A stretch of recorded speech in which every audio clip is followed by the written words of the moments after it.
नमस्कार, the follow up आप देख रहे हैं और मैं संजय रंजन हूँ। इस वक्त मैं विधानसभा के बाहर जो है विधानसभा के परिसर में मौजूद हूँ और मानसून सत्र का दूसरे दिन क्या कुछ हुआ है वो अपडेट्स इस लाइव के जरिए आपको बताऊंगा। दूसरे दिन जो द फॉलो अप के जरिए आप जो तस्वीरें जो खबरें आप देख पा रहे होंगे उसमें स्पष्ट है कि सदन के पहली पाली में ही जो है जिस तरीके से भाजपा के विधायक लगातार हंगामा कर रहे थे, नारेबाजी, कीर्तन सदन के बाहर या सदन के भीतर, वो लगातार वो खबरें हम लोग आपको दिखाते रहे हैं। लेकिन पूरे दिन क्या कुछ हुआ है वो इस लाइव के जरिए हम लोग आपको बताने के लिए जुड़े हैं और हमारे साथ यूएनआई के विशेष संवाददाता वरिष्ठ पत्रकार विनय जी हैं हमारे साथ और हम लोग इनके जरिए आपको समझाने की कोशिश करेंगे कि झाल, कीर्तन और हंगामे के बीच आपके मुद्दे कहाँ रह गए और आपसे जुड़े हुए कौन कौन से काम जो है सदन में हुआ। सर, सबसे पहले आपका स्वागत है। धन्यवाद आपको।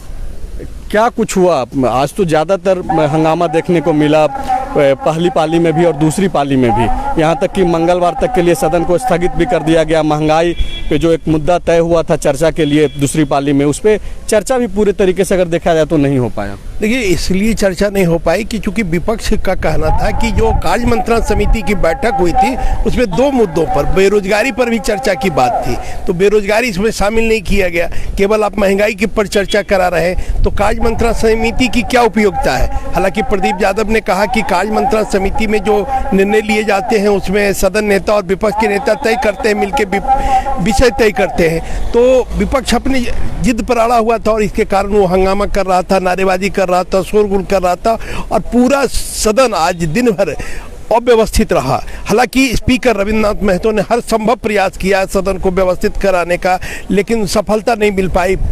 भोजनावकाश के पहले भी उन्हें स्थगित करना पड़ा सदन, और भोजनावकाश के बाद भी जब सदन की कार्रवाई शुरू हुई और महंगाई जैसे मुद्दे पर पूरी चर्चा नहीं हो पाई, सरकार का जवाब पूरी तरह से नहीं हो पाया और 3:10 पर ही सदन की कार्रवाई को स्थगित करनी पड़ी। स्पीकर लगातार बार बार यह कोशिश कर रहे थे कि सदन चले और इसके बावजूद जब वो गुस्से में खड़े होकर के भाजपा के विधायकों को मर्यादा में रहने तक की नसीहत भी दी, लेकिन बावजूद इसके कि भाजपा के विधायक हंगामा कर रहे थे, उसका जो वजह वो लोग बोल रहे थे कि कार्य मंत्रणा में जो दो मुद्दे तय हुए उसको यहाँ पे लाना था, जबकि सिर्फ महंगाई पे ही बातचीत हो रही थी। जो महंगाई और रोजगार का जो मुद्दे को लेकर के जिस तरीके से पक्ष और विपक्ष मतलब जिस तरीके से पेश आया सदन के भीतर, उसको आप किस तरीके से देख रहे हैं? क्योंकि सत्ता पक्ष जो है वो महंगाई पे चर्चा तो चाहता है लेकिन रोजगार पर नहीं चर्चा चाहता है। देखिए, सत्ता पक्ष अपना काम कर रहा है, विपक्ष अपना काम कर रहा है। क्योंकि केंद्र में भारतीय जनता पार्टी की सरकार है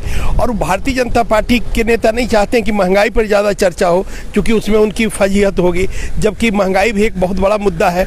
और ये चाहते हैं बेरोजगारी पर चर्चा हो, क्योंकि बेरोजगारी अभी राज्य सरकार के सामने, अभी यहाँ राज्य में बेरोजगारी सबसे बड़ा मुद्दा है। तो दोनों अपने अपने मुद्दों पर सरकार को घेरने का, और विपक्ष चाहते ही कि बेरोजगारी पर हम सरकार को घेरें, सरकार चाहती है महंगाई पर हम भाजपा को घेरें। तो दोनों अपने अपने मुद्दे पर अड़े थे, जिसके कारण ये हंगामा हुआ और हंगामे के कारण जनता की समस्याओं का जो निराकरण होता है विधानसभा से वो नहीं हो पाया। आज प्रश्नकाल नहीं हो पाया, आज अल्पसूचित प्रश्न नहीं लिए गए, आज मुख्यमंत्री का प्रश्नकाल था, बहुत ही महत्वपूर्ण होता है मुख्यमंत्री का प्रश्नकाल, और काफ़ी लंबे समय के बाद आज मुख्यमंत्री का प्रश्नकाल होना था। तो बड़ा दुर्भाग्य है कि जनता के मुद्दे सामने, उसका निराकरण जो होना चाहिए सदन के माध्यम से, क्योंकि आजकल सदन का सत्र भी छोटा चल रहा है। पहले लंबा सदन की बैठकें होती थी, अब वो छोटे रूप में लोग कर रहे हैं, ज़्यादा दिन सदन चलाना नहीं चाहते हैं, क्योंकि हर सरकार बचना चाहती है, अपना काम करा के निकल जाना चाहती है। जनता के सवालों से सरकार बचना चाहती है। और आप जिन्हें सुन रहे हैं विनय जी को, तकरीबन 3 दशकों से जो है विधानसभा देखते रहे हैं, विधानसभा का कवरेज करते रहे हैं, बिहार में भी इन्होंने रिपोर्टिंग की है विधानसभा की।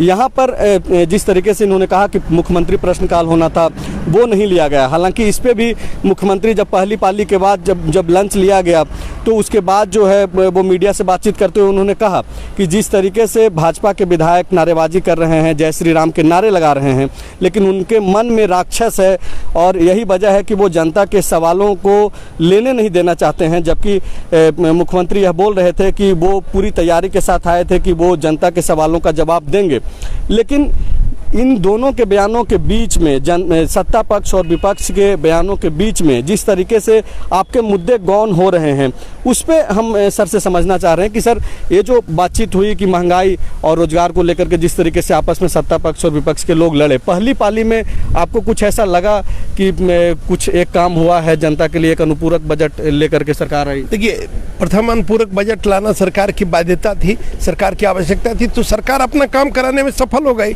अब चर्चा होगी, बजट पास करा लेंगे, उनका काम खत्म हो जाएगा। लेकिन जो विधानसभा का मूल उद्देश्य है, जहां विधानसभा में खास करके विपक्ष अपने सवालों के द्वारा सरकार को घेरने का काम, उसमें मुझे लगता है कहीं न कहीं विपक्ष चूक रहा है। क्योंकि अगर जब सदन में चर्चा नहीं होगी तो सरकार की स्थिति और बेहतर होगी, सरकार को जवाब देने से बच जाएगी। सरकार जवाब नहीं देगी तो काम किसका, जनता का नहीं होगा। तो मेरे ख्याल से विपक्ष को कम से कम प्रश्नकाल चलने देना चाहिए। प्रश्नकाल चलने से क्या होता है कि काफ़ी समस्याओं का निराकरण होता है, और जनता की समस्याओं का निराकरण होगा तो खुशहाली राज्य में आएगी, राज्य तरक्की करेगा, और जो काम वर्षों से पेंडिंग रहता है वो काम भी हो जाता है सदन के माध्यम से। एक जो नियोजन नीति का जो मसला है, जिसको लेकर के भाजपा के विधायक भले ही वहाँ पे जय श्री राम या फिर धार्मिक नारे लगा रहे थे, लेकिन बीच बीच में नियोजन नीति का जो मुद्दा है वो भी सदन के भीतर गूंजता रहा। इसको लेकर के कई कार्य स्थगन भी लाया गया था, जिसको हालांकि अमान्य कर दिया गया स्पीकर के द्वारा। इस पे चर्चा से क्या सरकार बच रही है, या फिर आने वाले दिनों में जो 2 दिन 3 दिन बचा हुआ उसमें चर्चा होगी? देखिए, झारखंड में एक नियोजन नीति बहुत ही महत्वपूर्ण मुद्दा है, और ये मुद्दा पिछली सरकार, रघुवर व्यास की सरकार ने नियोजन नीति लाई थी और उस पर कुछ बहालियां भी हुई थी। लेकिन फिर नई सरकार आई तो अपने ढंग से करना चाह रही है, जिसके कारण अभी बहुत सारी बहालियां रुकी भी पड़ी हैं। तो नियोजन नीति पर स्पष्ट निर्णय होना चाहिए सरकार का, और जिससे कि बेरोजगार लोगों को रोजगार मिले। चूँकि बहुत बड़ी समस्या है बेरोजगारी की समस्या तभी दूर होगी जब एम्प्लॉयमेंट मिलेगा। सरकार के काफ़ी आज कई प्रश्न भी थे कि सरकार में कई पद खाली हैं। 3 लाख के करीब भाकपा माले के जो विधायक हैं वो जो कार्यस्थगन लाए थे, उसी में उन्होंने सदन के भीतर जब वो बोल रहे थे, बोले कि 3 लाख जो है वो सरकारी पद रिक्त है, और उस पर सरकार नई नियुक्ति तो नहीं ला रही है, और जो प्रोसेस में भी है जिसको ज्वाइन करा लेना है, जिसको कि नेता प्रतिपक्ष की हैसियत से जब हेमंत सोरेन अपनी सभाओं में बोलते थे, वो सरकार बनने के बाद उनको भी नियुक्ति नहीं मिल पा रही है। देखिए, कह रहे बेरोजगारी सबसे बड़ी समस्या है, और सरकार अगर चाहे तो रोजगार दे सकती है। हो क्या रहा है कि जो वैकेंसी खाली है उस फिलअप नहीं किया जा रहा है, उसके कारण कई तरह की समस्याएं पैदा हो रही है। काम सुचारू रूप से नहीं चल पा रहा है, एक आदमी को आप पता लगा लेंगे, 3-3 4-4 विभाग की जिम्मेदारी मिल जाती है। क्योंकि वर्क फोर्स नहीं है, काफ़ी दिनों से बहाली नहीं हो पाई है, तो हर जगह काम बाधित हो रहा है, और जिसका नुकसान है जनता को हो रहा है। तो कुल मिलाकर के नुकसान आपका हो रहा है। जिस तरीके से विधानसभा के परिसर में और सदन के भीतर धार्मिक नारेबाजी तो हो रहे हैं, ढोल भी बज रहे हैं, कीर्तन भी बज रहे हैं, लेकिन आपके मुद्दे गौन हैं, और लगातार जो है पक्ष विपक्ष एक दूसरे पे आरोप लगा रहे हैं। बाकी के जो 3 कार्य दिवस और बचे हैं मानसून सत्र का, उसमें क्या कुछ हो पाता है वो द फॉलो अप के जरिए हम लोग लगातार आपको बताते रहेंगे। हमसे जुड़े रहने के लिए शुक्रिया।